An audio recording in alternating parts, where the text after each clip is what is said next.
অমলবাবুরা 5 ভাই, সবাই প্রতিষ্ঠিত।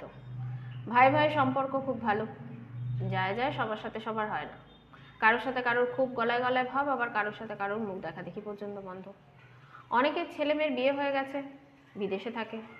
আবার কেউ কেউ চাকরি সূত্রে বাইরে থাকে বটে, কিন্তু তারা অবিবাহিত। ভাইরা সবাই এখন কর্মশূন্য, মানে রিটায়ার হয়ে গিয়েছে। ফোনে ফোনে সবাই সবার খবর পায়, ভালো খারাপ সব রকম খবরই। যে যাকে দেখতে পারে না সে তার নামে বাড়িয়ে চাড়িয়ে বলে। বাচ্চাদের কানেও সেরকম খবর যায়। অমলবাবু জানলেন এবারে গরমের ছুটিতে যে যেখানেই থাকুক না কেন সবার দেশে আসার একটা সময় মিলে যাচ্ছে। তিনি কি করলেন, একটা গেট টুগেদারের ব্যবস্থা হবে এই বলে সবাইকে দেশের বাড়িতে আসতে বললেন। নিজেও ব্যাগপত্র গুছিয়ে গিন্নিকে নিয়ে রওনা দিলেন দেশের বাড়ি।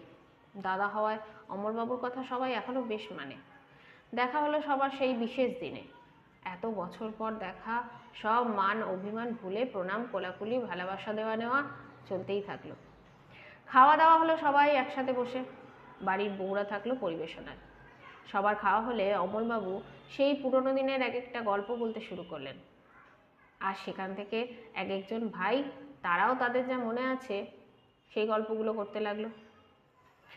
তাদের গল্পগুলো ছোট ছোট ছেলেমেয়েরা শুনতে লাগলো। কখনো কখনো তারা চুপ করে থাকলো, কখনো চোখে জল এলো, কখনো আবার হাসিতে ফেটে পড়লো। রাতেও আবার সেই সবার পছন্দের মতো রান্না একে অপরের হাতে হাতে করে নিয়ে বানিয়ে ফেললো।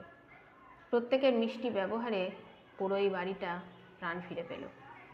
এতদিন যাদের নামে যে বা যারা বদনাম করতো বা শুনতো, সব ভুল বলে মনে হলো।